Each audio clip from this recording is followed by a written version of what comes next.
Good morning guys! For today's video natin is isi-share ko sa inyo kung ano yung preparation natin for this upcoming July 2024 Philippine Loop Adventure natin. Isa-isahin natin kung ano tong andito ngayon at ano yung purpose niya. Let's go!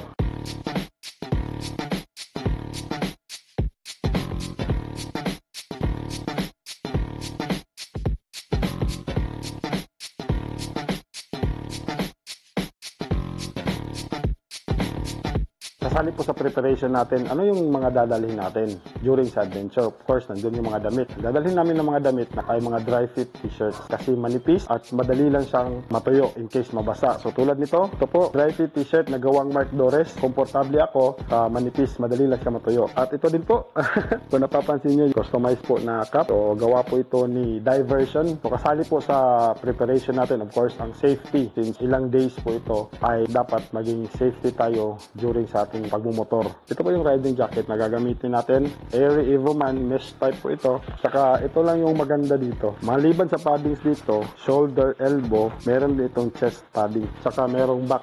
So ito yung napili namin ni Mrs. kasi actually parehas kami ng jacket. So ito yung napili namin kasi mesh type ito. So mesh type, ibig sabihin parang net yung tela niya. So, isa pang dadalhin natin is customized long sleeve na gawang Mark Dores po. Stipilan yung tela na ginagamit dito. Saka ito po yung likod niya. Ayan. So, hindi po ito pinagbibili. Ito po yung isa sa mga gamitin natin during babiyahe tayo sa loop. Maliban sa riding jersey at mga jackets, gloves. So, ito po yung gloves na gagamitin natin. Dalawa po yung gagamitin natin. Isang full covered na gloves. Saka ito po yung half. Siyempre, ito din po, knee pads.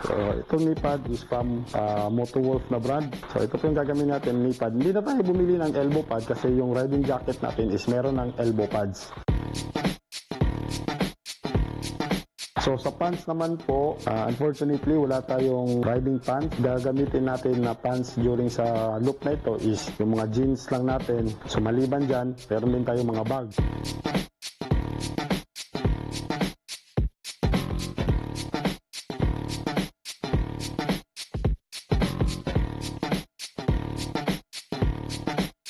So, ang gagamitin natin ng mga bags ay ito. Actually, tatlo ito. Ito yung mga bags natin. Yan.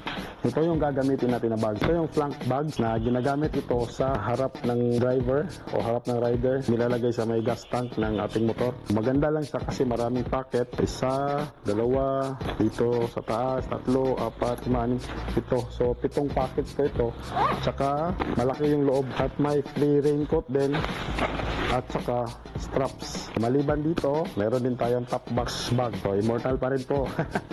Immortal, baka naman dyan, oh. Nilalagay ito sa ibabaw ng top box natin. For extra bags lang po. At saka meron ditong raincoat at saka kasamang strap. So, extra bag namin to para siyempre, papasyal naman tayo. Pupunta tayo sa iba't ibang lugar. Bibili tayo ng souvenirs. So, dito natin lalagay yung mga souvenirs. Pati yung, kung may mga maliliit din na mga gamit, pwede rin dito. At saka belt bag. Immortal pa rin. Bumili tayo ng bagong belt bag kasi ito mas malaki. Meron din itong lalagyan kasi ilalagay natin ito sa handlebar natin. Siyempre, merong strap at saka may raincoat din siya. Marami din kasi itong pocket. May division din niya sa gitna. Next is sapatos. Ito sapatos natin gagamitin ay pang safety shoes. Kaya hindi po ito talagang riding shoes. Okay lang namin binili ito. So, ito po yung mga sapatos namin.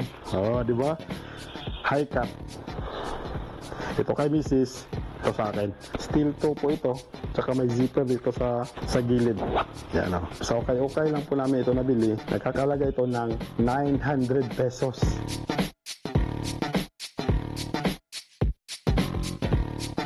Ito din po yung isa na dadalhin natin. Of course, gamot. Pero hindi ganito karami ha. Vitamins at saka gamot. Kailangan natin to kasi hindi natin alam kung ano yung mangyayari doon. Okay, meron tayong raincoat dito. Yan o. Diba? So yung raincoat na dadalhin natin. Next na sa dadalhin natin ay ito. So kailangan talaga to at saka ito. Okay, tire repair kit. So, Kobe inflator.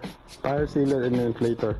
At itong dock moto. Ito binigay sa atin to ni Chrisvin Marketing. Nagbebenta po yan ng mga motor parts, tires, anything basta about motor supply. So located po yan sa Barangay Mabuhay, General Santos City. Chrisvin Marketing, salamat. Kasama po sa preparation natin ang top box. Ang top box po natin ay SEC Kryptonite. Ito po yung itsura niya. SEC Kryptonite po ito, hard plastic, 45 liters. Saka yung bracket natin, ayan po, top box natin, steel po, gawang DC monorack. Ito yung gagamitin nating helmet para sa Philippine Loop Adventure natin. LS2 Stream 2. Full face po ito, kailangan namin na komportable talaga yung susuotin naming helmet. Yung mga air vents niya, meron of course dito sa harap, dito sa taas, at saka dito sa likod, may airflow dyan.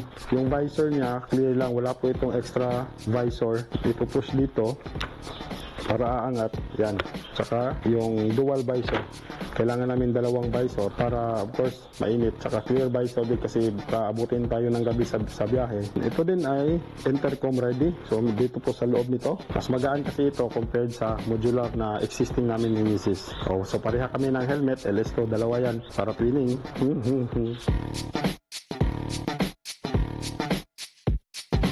So ito po ang dadalhin natin sa ating Philippine Loop Adventure ngayong July 2024. So sana po supportahan nyo kami, Jules Adventure TV, sa aming adventure na ito. Kasama po si Mrs. at libutin natin ang Pilipinas. Yeah, let's go!